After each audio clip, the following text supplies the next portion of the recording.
Hello. Hi, everybody. How are you doing, sir?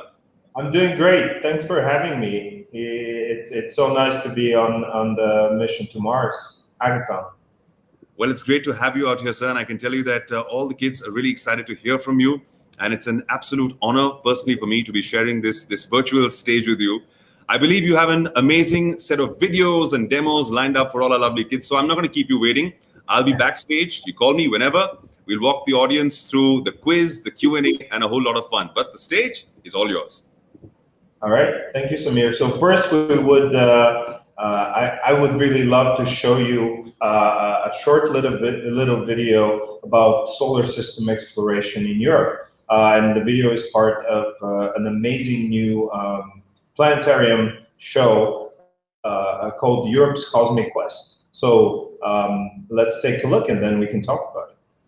I don't know if we can show the video that take us out to the solar system. Why do we need all those missions? Well, there are many reasons, but mostly it's because we'd like to get as close as possible to all these space objects that are out there. And I truly think it's fascinating how humanity has been able to achieve what it has achieved, getting all the way millions of kilometers away from the to be able to observe objects in the solar system, including planets, comets, asteroids, etc., and the sun. But also, there has been tremendous amount of achievement and of understanding about our own planet, the Earth. And we'll, of course, talk about this in a little bit. The full video itself is much longer, and it's meant to be shown on a planetarium, digital planetarium. And it was developed actually in my home city in the Natural History Museum of Plovdiv in Bulgaria, where I'm from. As you probably heard in the very beginning, I was able to complete my education in the US. I studied in Massachusetts, in Boston University, and then I worked at the Harvard Smithsonian Center for Astrophysics. And my area of interest is the activity of the sun. So if you have any questions about that, I think there might be some questions actually coming up about the activity of the sun and how it affects the entire solar system. As you saw, this was actually part of the video that you saw. So I hope you really were able to understand a little bit more, or at least to pique your interest in how we are able to explore the solar system. And tell you a little bit about planets and what their shapes are actually, and the different shapes of solar system objects. I think it might be interesting, and I actually have some very nice props that I can probably show you a little bit later. Is that good? All right, everybody's excited. That's fantastic. I'm also very excited, and I'm really excited about your coming up hackathon, which I believe is coming up on the 12th. Oh no, it's actually tomorrow. I hope everybody's great and ready, and I think you guys will do fantastic. So let me just share my screen. So I have a little presentation that's meant to tell you a little bit about the shapes of solar system objects. Now, looking at that video that you saw, it seemed like most objects, and of course from your prior knowledge, it seemed that most objects in the solar system are round. So let's think about it. First of all, why is that? I think, and most people think, that it's because of gravity, right? Obviously, gravity is a force that is meant to pull on the masses. So when the solar system was formed, the most massive objects were gathering mass, and they were gathering actually other objects from all sides because it's sort of a spherically symmetric force. But in reality, things are a little bit different. So let's take a look at the Earth, for example. I'm sure all of you have seen images like this showing the Earth looking like a beautiful round object. But what is the real shape of the Earth? So scientists really didn't take these pictures for granted, or this information, and they were able to show and to map what the real shape of the Earth is. So here's what they found. Check this out. The real shape of the Earth is a geoid. So what is a geoid? So what you're seeing here is the actual real shape of the Earth that was discovered by a space mission, nonetheless, that was launched by the European Space Agency. What you see, and let me know, here we go, India is right in the middle of the screen right now. So what this image shows is an exaggeration of the true shape of the Earth, with the blue colors being the lowest, that means closest to the center of the Earth, and then red and yellow being the ones that are farthest out from the center of the Earth. So obviously when you have oceans and so on, those would be much closer, but you can see India is sort of in the darker blue parts, whereas some other parts such as Europe you can see, and actually part of the Atlantic Ocean are much farther out.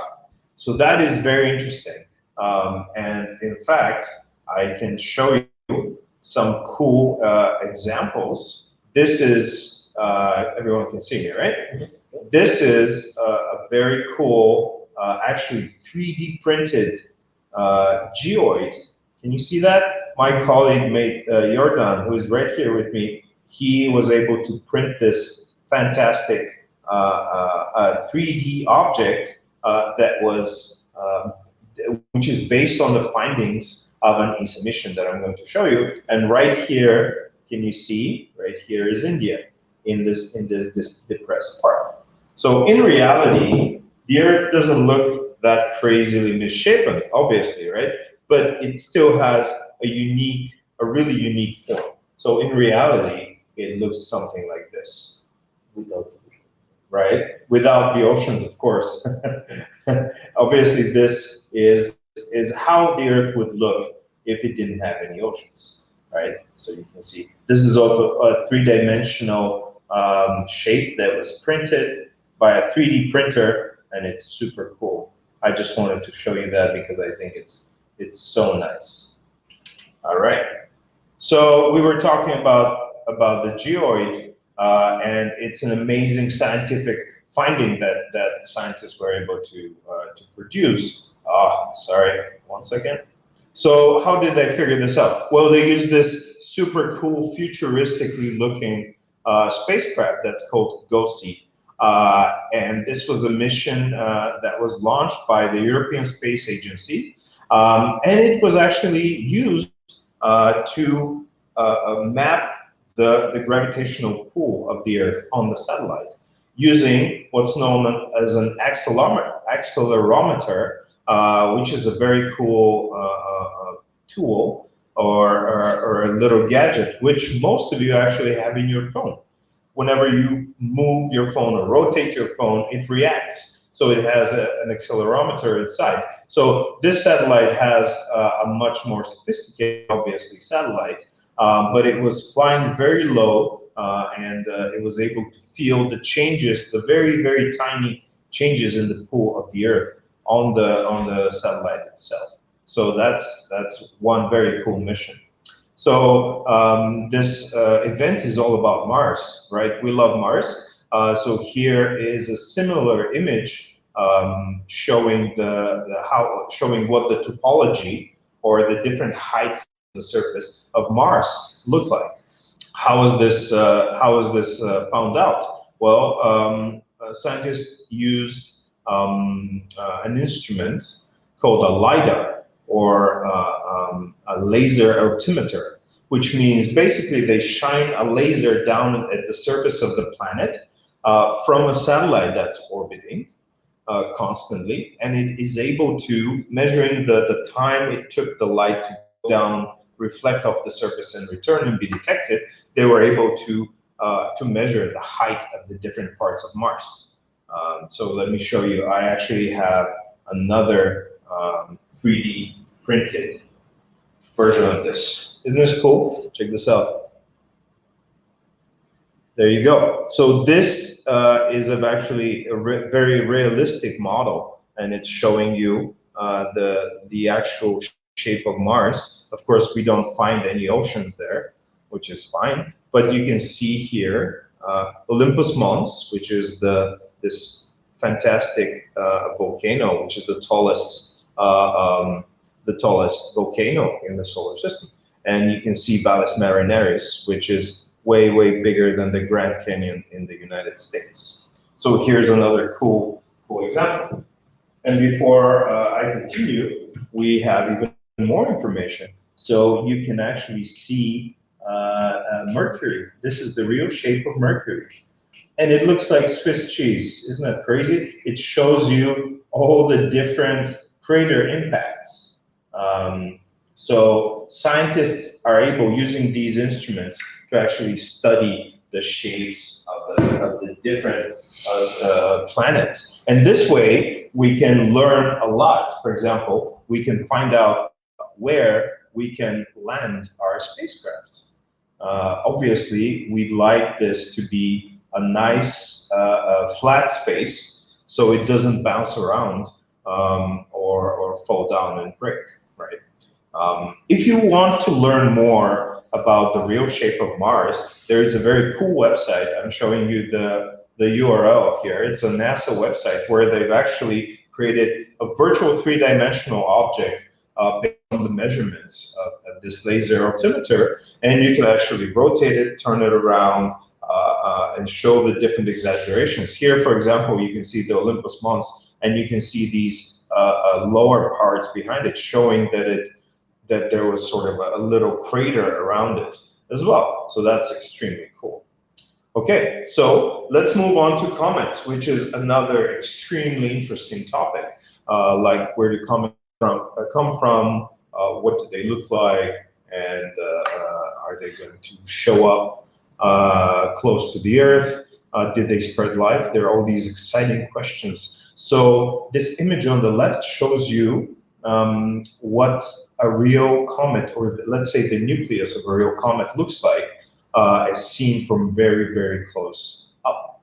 And then this image on the right actually shows you what a comet looks when it approaches the sun, when it dives very close to the sun, attracted by its gravity.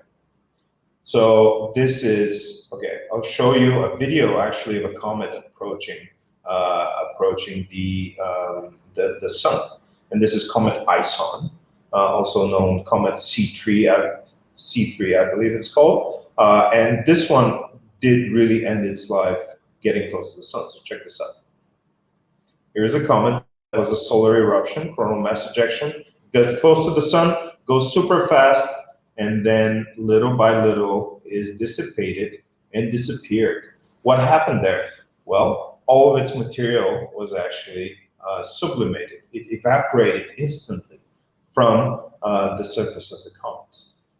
So I can even show you a cool example, but first actually, let's finish this off. So how are comets studied? We fortunately have these amazing technical advances that allow us to send a satellite that can actually orbit a comet, or the nucleus of a comet. And this particular mission called Rosetta, which was done by the European Space Agency, it was actually able to send a little lander that landed on the surface and was able to record valuable information. Yeah, so the next question is, what are comets made of? And I will address this in just a second. Hopefully it will be very interesting to you. But at the same time, I also wanted to show you another three-dimensional. Here, I just wanted to, this is so cool, check this out. So scientists were able to map, using the same exact tools, were able to map the comet Churyumov-Gerasimenko, which I just showed you.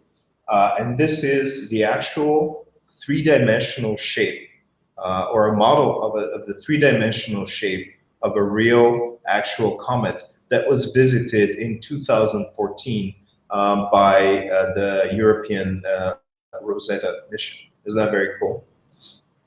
So we know what they look like, but what are they made of, right? This is a very, very interesting question. Well, actually, I can show you right here how you, or anyone really, can make a comet, or let's say the nucleus of the comet. What are the main materials? Let's try to put them together. I'm going to put my apron on. Can you guys hear me? Hopefully you can hear me. All right.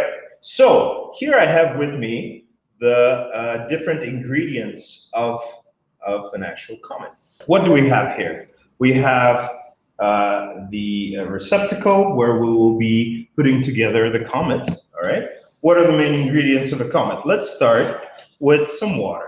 Okay. So we have nice liquid water.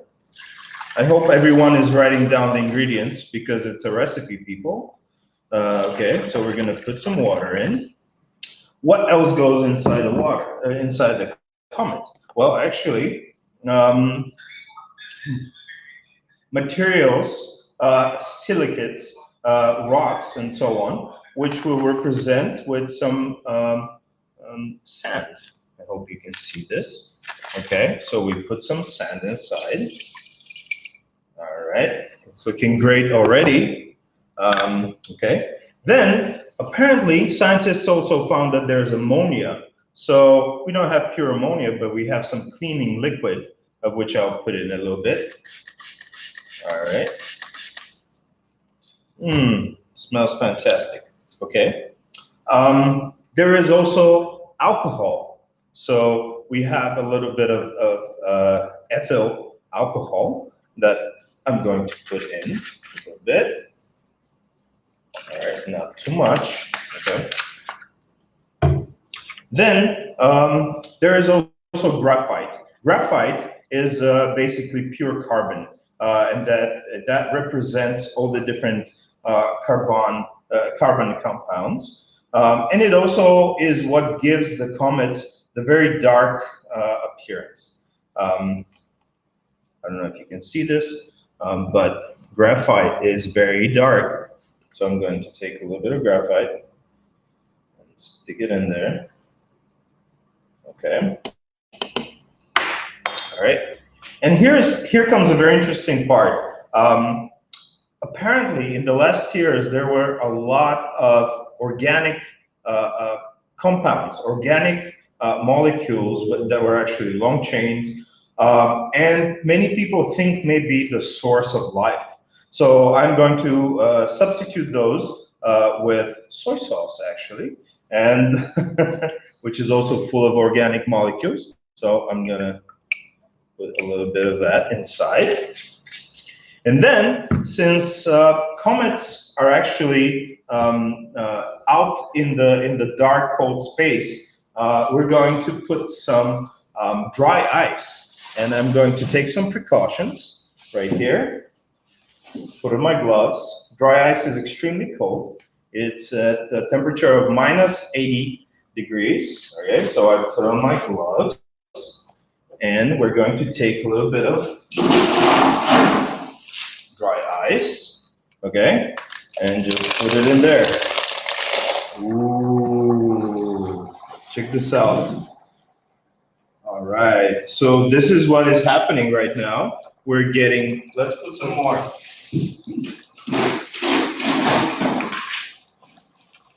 All right, the dry ice is getting in there and is extremely rapidly cooling everything down. So what we're going to do is we're going to mix it all up a little bit right here. It's cooling down the water, and it's creating this sort of homogeneous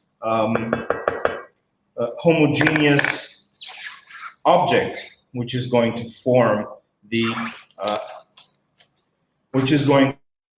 the nucleus of our comet. Let me put a little bit.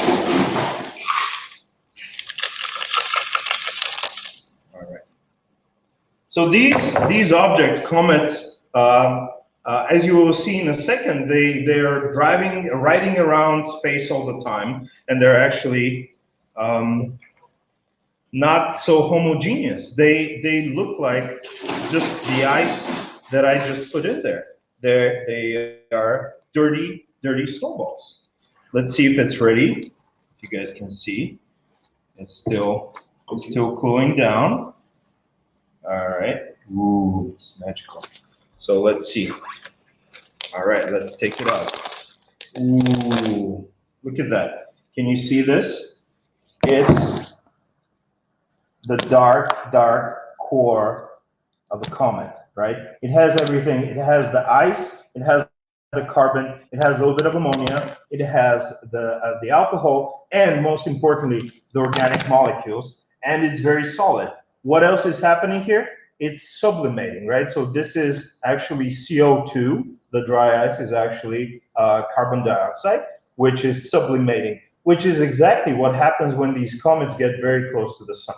Okay, so this is how we make it, and perhaps you could do this with your science teacher at school. You just have to find some dry ice and some of the other ingredients. Okay, so this is my presentation. This is my demonstration. So maybe we can get Samir on stage and start answering some questions. I hope you enjoyed this. Right here, Kamen, right here. Hey, how's it going, Kamen? I think, not only are the young minds blown out there, my mind is blown. You just created a comet right in front of us using your hands. That's incredible. My God, what should we call this? Kamen, what should we call this comet? Let's give it a name. I don't know. Why don't the students suggest some name? All right, guys, write it out. Suggest a name for the comet that Kamen has just created in front of us. That's just incredible. There it is. There it is. Looking lovely. And just multiply this into about 1 billion times its size, and it's out there in space, right? That's right. Well, Kamen, it's incredible. Thank you for the presentation. Thank you for showing us how this works, how this is formed, the comet is formed. And I can tell you what you've shown us right now, the questions have been unleashed. It is them out there with the number of questions that have come to us. We know how valuable your time is. We're going to run a poll on the questions and make sure we pull out those questions that everybody wants answers to. But before we get into those, I want to make sure we all know that the hackathon is on the 11th of July. That's when it opens up. It closes on the 12th of July, guys. That means you have a 24-hour window to submit your project. Remember that, 11th, it opens, 12th, it closes. But right now, we open the questions, we unleash the questions, and the polls shall also be unleashed to know which questions you guys want answered the most. What is the biggest mystery about the sun that mankind is trying to solve? Kamen, over to you. I was hoping that they would choose this question because mysteries are always fun. So there are actually two huge mysteries. The biggest mystery, perhaps, is how does the sun tick? In other words, what drives the solar dynamo? And this is basically what generates the large-scale magnetic field of the sun. And it's what drives the solar activity, the solar eruptions that we saw in the video. This is a question that has not been solved definitively. And maybe a little tinier question, which is also a mystery to us, is how does the sun get so hot in its atmosphere? Its surface is around 5,000 degrees Kelvin, but its corona, what we see during solar eclipses, gets to millions of degrees. So how does this happen? We still don't know. How has space tech evolved from Ulysses to SOHO to Solar Orbiter? Fantastic. Our young engineers are interested in tech. How surprising. This is a great question. Thanks for that. And so, actually, you might be surprised that technology in space is quite conservative. And that is because space, as astronaut Scott Kelly explained, is not a very nice place for us. Or for our electronics. It means that there are a lot of risks that when you spend so much money on a satellite, let's say, and launch it into space, it will not work if you haven't tested it before. So they have what's known as flight-proven hardware. And also for computers, they actually use computers that have been tested over and over and over again. So progress is incremental. It doesn't move that much, even though there have been cell phones, smartphones flown into space and so on and so forth. It's generally quite risky to do that. So in terms of observations of the sun, there of course has been quite a lot of progress. But it's mostly these little small things that help us to achieve better resolutions of the images and the videos that we produce, or better observations with a better resolution of the solar wind. We are able to look into more directions and so on and so forth. But overall, the types of experiments that are launched into space are quite similar. Of course, there are some very cool new things like those laser altimeters I talked about, that using those we're able to measure the heights of planets. But yeah. Okay, Yeah, 59%. Which two planets in the solar system are of most interest to us, and why, Kamen? That's a very good question. And the answer might sound a little bit obvious, but to me, right, since you're asking me, I'll answer the top planet that is most important to us is the Earth, right? Because we live on it and we want to keep it nice and safe and hospitable to us, but also we want to preserve it, and for us and for the future generations. So definitely number one is the planet Earth. And that's why all the space agencies are launching missions to actually look back, not just at space, but look at the Earth and how it's evolving and what we can do to actually preserve. So that's number one. Number two, well, Mars, right? This is Mission Mars. Mars is one of the closest planets to us, and it's the one that looks the most like Earth. Obviously, it's a smaller planet, and it has a much more rarefied atmosphere, and it doesn't have a strong magnetic field to protect it from the harmful space radiation and the effects of the solar activity. But it's very close to us, so and it has a similar look, and that's why we are so eager to explore it. We're able to land on it, obviously. Everyone knows, and we're actively looking for those signs of life. Did they exist, or do they exist even now? And those are very cool questions that we should answer. I think it's Mars all the way. Let's chat about Mars, Kamen. Tell us more about Mars. So I can tell you something very interesting about why Mars is so challenging to us to explore from my perspective as a solar scientist. And so, but to do that, let me take a step back. I mentioned already that the sun is very active, right? The sun constantly emits these huge clouds of plasma and magnetic fields into the interplanetary space, and they move at extremely high velocities, maybe hundreds to several thousand kilometers per second. Imagine these billions tons of plasma, and it also has this activity which is basically spitting out these huge clouds one at a time. They also travel throughout the solar system, and they interact with planets. Now on Earth we have this, what's known as the magnetosphere, which is the magnetic field of the Earth, which is fending off those huge clouds of ionized gas. But on Mars, for some reason, the source of the magnetic field on Earth, which is again a dynamo, which is the liquid core of the Earth, does not work. For some reason, the molten core doesn't exist on Mars. So that means that there isn't an active magnetic field. And so it's much easier for those clouds to take away parts of the atmosphere of Mars, which we now know they have done for a long time. And it's also much easier for space radiation, these very high energy particles launched from the sun that were produced, accelerated during solar eruptions, to actually reach the surface of Mars. It's actually a vicious cycle. The more atmosphere you remove from the planet, from the planet itself, the easier becomes for those tiny particles, ions, protons, electrons, to actually reach the surface of the planet and to impact our rovers, our landers, the electronics that we launch, or the people that may one day set foot and live on the surface of Mars. So this space radiation is actually a big problem for Mars, and it's something that we're hoping to discover. I hope this is interesting enough.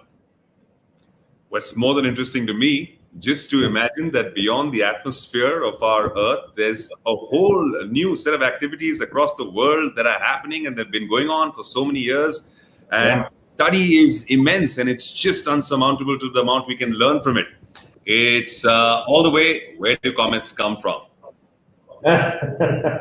Of course, that's the first thing we want to know about them. So comets, as this was mentioned in the video that we saw in the very beginning, but comets are actually thought to originate from this thing known as the Oort cloud, and it's named after a Dutch astronomer who was looking at the directions of the comets, where they were coming from. And so he came up with this theory that there's a huge rarefied cloud of these comets, stuff like this, right? This is what they look like far away from the sun.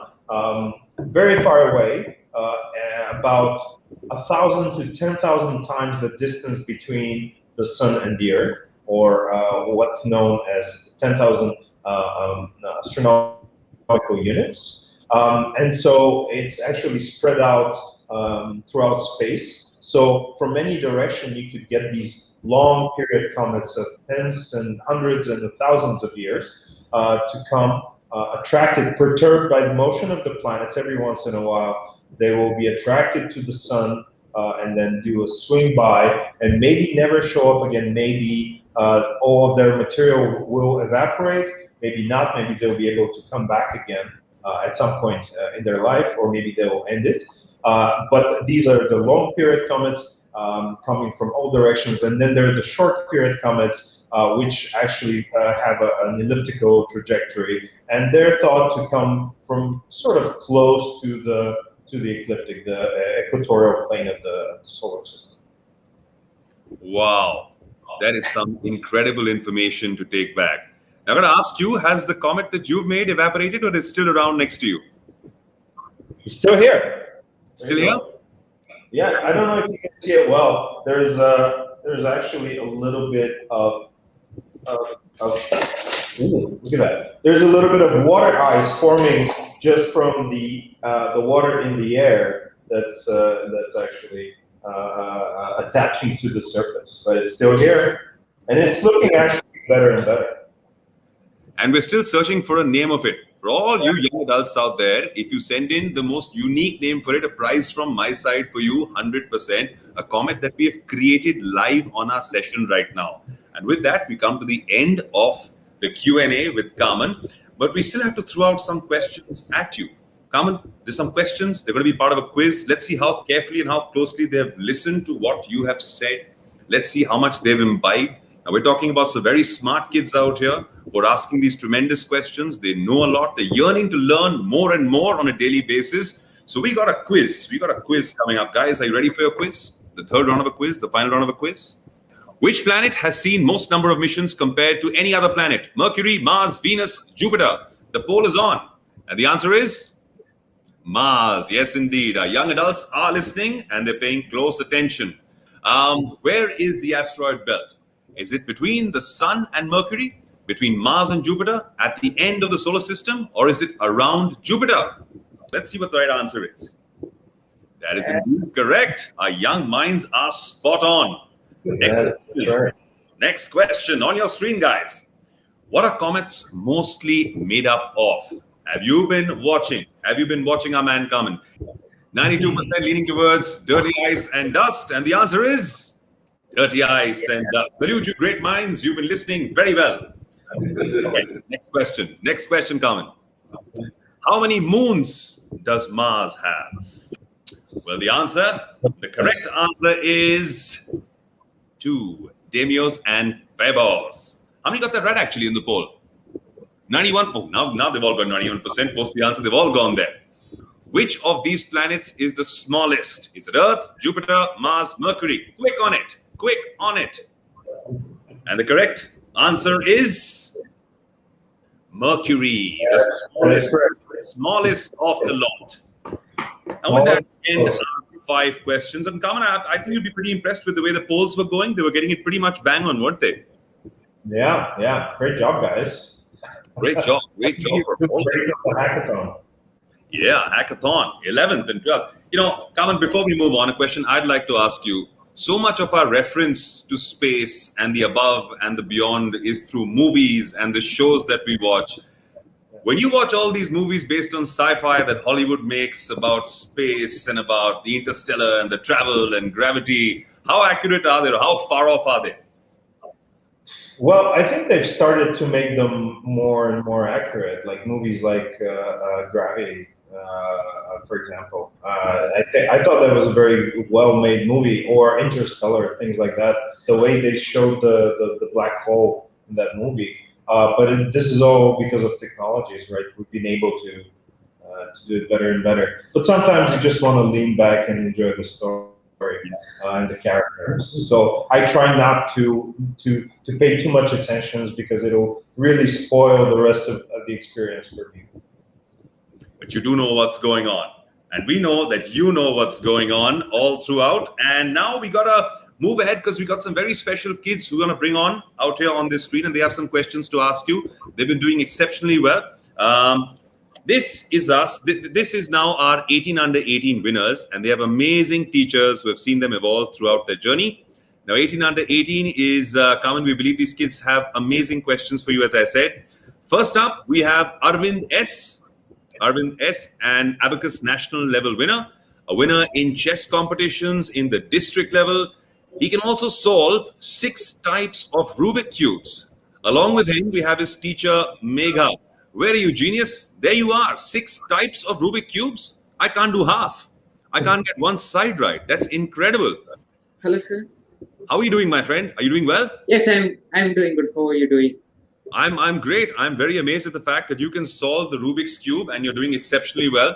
Now, I believe you have a question for Yes. What is the question you have? Yes. What kind of signal do we receive from the space and how do we decode it?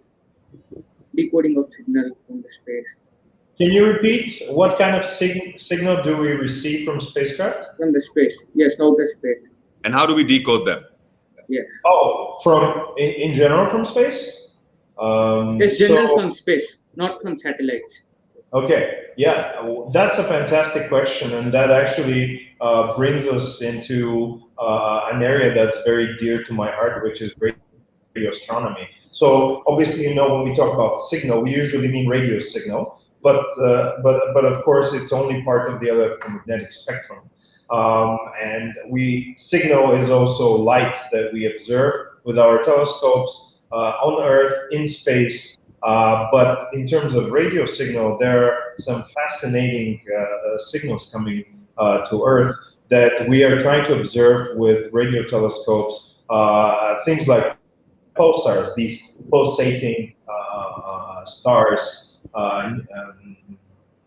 the neutron stars. And there are great emissions coming from our galaxy, in fact, from supernova remnants, active galaxies. There are these things known as fast radio bursts, which we don't even know where they're coming from.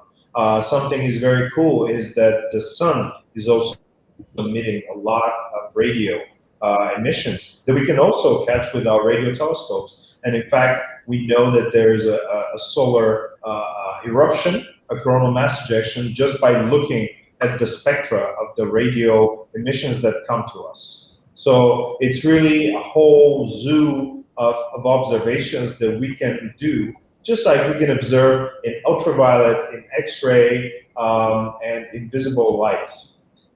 Okay, how do we decode it? Decoding of signal, if the signal has any information. So it's not, we assume that it's natural, so we don't think it's actually coded in the first place, right? But what happens is radio telescopes, they observe the emission coming in the form, and they detect it as basically as voltages, right? So we have our nice antennas that we also use to communicate with satellites. We have these antennas that detect the changing voltage, and we convert that into intensity, into the brightness on the sky. So that's how we do it. It's just like the communications we do with our satellites. Did you get your answer, Arvind? Yes, I get it. Is there any particular signals that you're waiting for from space? Yes, from alien signal, but I have especially doubt because a few years we got some signal from Proxima Centauri. What about that? There is a viral news about that. I don't know about that one. I need to look it up. If you know something, don't hold it back. Tell us all. Okay, that's it. Information you have as well with us. We believe your teacher was also supposed to be out here, Megha. Is she here? She's not here on the screen, but I can tell you she's been telling us some really wonderful things about you, Arvind. She's been saying you're a star in the making yourself. You're going to fly right orbit into space with the exceptional work that you're doing. You keep doing the great job that you're doing, and we'll keep felicitating you lots and lots more on this platform. Thank you for joining us, buddy. Thank you, sir. Teach me Rubik's Cube, please. Huh? Okay, fine. Thank you. There he is, Arvind, our first achiever who's done exceptionally well. And a pretty interesting question at that, Kamen, wasn't it? Yeah. I mean, we can talk about radio astronomy forever. There's so much, and there's so much that is not explored. It's really amazing. Well, let's get on our next achiever now on this very stage. His name is Pratham. He is a state level winner for UC Maths, Abacus and Arithmetic competition. He is also interested in coding. Can we have Pratham and his teacher Rakhi Pal on stage, please? Hi, Pratham. How's it going? Too good. Too good. Yes. Oh my God. If it's going too good, then it must be really, really nice. But listen, congratulations on all the great work that you're doing. And I believe you also have a great question for Kamen, who's on the screen now. Yes. Why don't you ask your question? Is the universe potentially infinite? Can we say that other intelligent life exists somewhere within it? Wow. No, a light burden on my shoulders. Thank you, Pradam. This is a fantastic question. So the universe is not infinite. It is finite, but it just doesn't have an end. So space-time is curved, and even if you travel in a straight line, you would potentially at some point in the very, very distant future show up at the first place. So it's not infinite. It sure has, because it had a beginning, right, during the Big Bang, so we know it has been expanded. But it's, what is beyond that universe, we really don't know as scientists. But it's still enormous, right? It's so big. And to think that we are the only life form in this immense universe, I think that I have a great quote from somebody, I forget, but if the universe is so big and it's just us, then it's such a huge waste of time, don't you think? Space, I mean, space and time is the same thing. So yes, I think there are other forms of life. I don't know that they exist in the solar system, but I'm confident that thousands and thousands of extrasolar planets, or planets outside of the solar system, we will very soon be able to find a system which is good to support life, and then we can focus our attention on exploring it further, learning more, and finding out in detail whether indeed there are some signs of life. So I'm really hopeful that hopefully in our lifetimes we can actually get to talk to aliens. Kamen, he is young. By the time he grows up, who knows where space travel has gone to? Maybe he will be one of the first people to go out and look for that other intelligent life up there somewhere in the above and beyond. Pratham, would you like to do that? Yeah.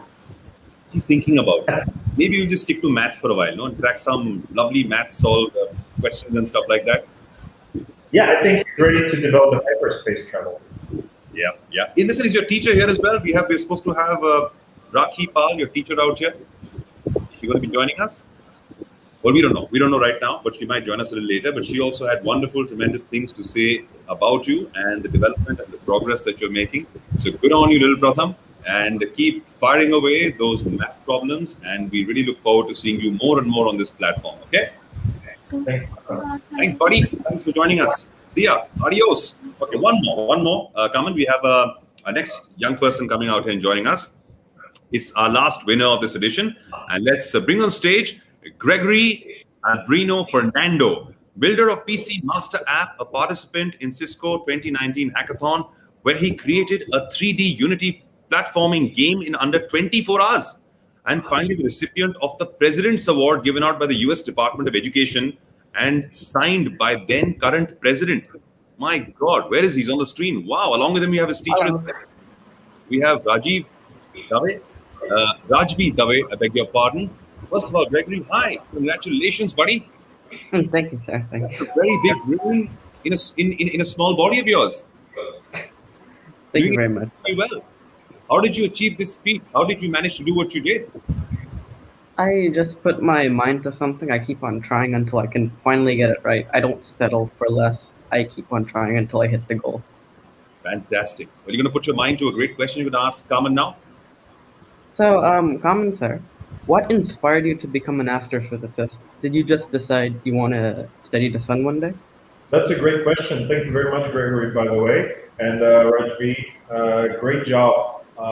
You're an inspiration to me right now. But to be honest, I started without that much interest when I was a little kid, obviously.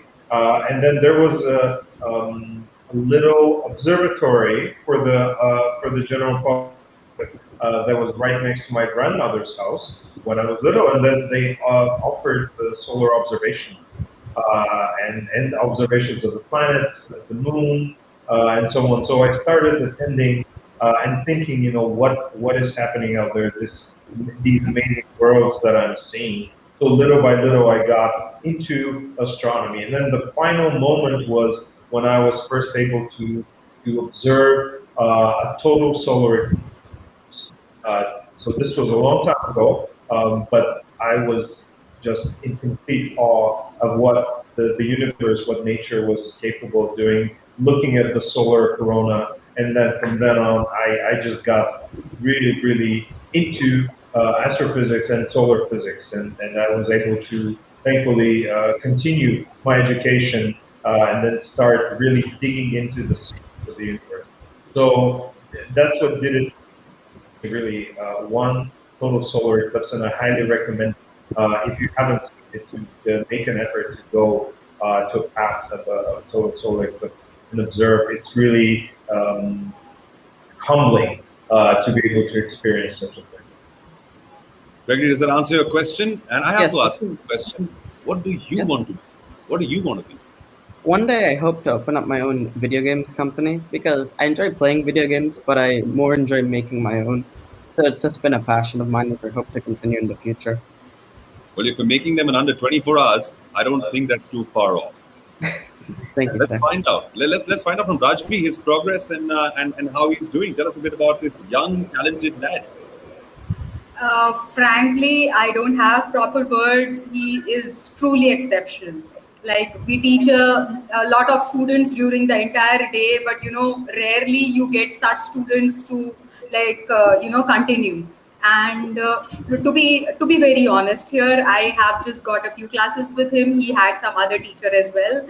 So I don't want to take the entire credit, but yeah, actually 90% of credit goes to Gregory. He just does a wonderful job, and I have witnessed this thing. Like, when he fixates his vision on a goal, there's no coming back. So I'm a witness to that, and I'm really a proud teacher. Well, don't be too modest. Teachers are the ones doing all the great job out here by encouraging all these young kids, these young proteges to move on and create their goals. So good on you as well, Rajvi. Thank you so much for support and encouragement to him. And Gregory, brother, I salute you. May you go on winning many more awards. May all presidents that come later in life also keep signing these lovely things for you. Thank you, sir. All right. When you have a There's video a bunch of company, YouTube comments. a gamer myself, when you have a video gaming company, please send me some games as well.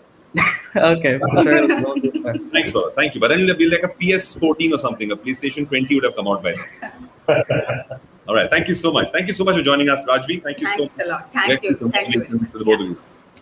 All right. And those Kamen were our proteges. And we've seen 3 of them. There are many more on this platform. We're having a great time talking to them. But I have to ask you, Kamen, and first of all, tell you that it was such a pleasure and a delight, first of all, to watch that lovely video you showed us, and then to showcase all the wonderful information you did to all these young adults. I have learned and I've enjoyed myself thoroughly. Any final words you'd like to say to all these young, aspiring proteges who have the world in front of them? Well, first of all, let me say I was impressed with those students. They're fantastic. And Gregory just wants to make people happy by having a company for video games. That's fantastic. Well, final words. I really want to wish all of you the very best for tomorrow's hackathon. I truly believe this is a unique learning experience, so really you should profit from it. So and of course have fun on this mission, Mission Mars. And remember that the hackathon goes live in another 12 hours. So I'm really eager to see who will be winning and all the cool, amazing projects.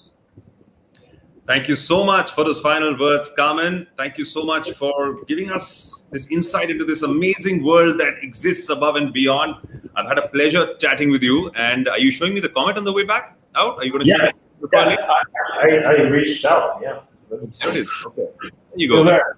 Still there. We've got a recipe to a comet. Oh, it's hot. It's hot. It's cold. I don't know. What is it? Are you okay?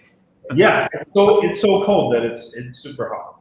All right. Thank you. Thank you for this lovely chat. Thank you for joining us once again. There are lots of emojis that are flying out here. You can take them as virtual claps. They're all clapping for you. Thank you. You've been a star. Thanks, Amir. Bye-bye, everybody. Bye-bye.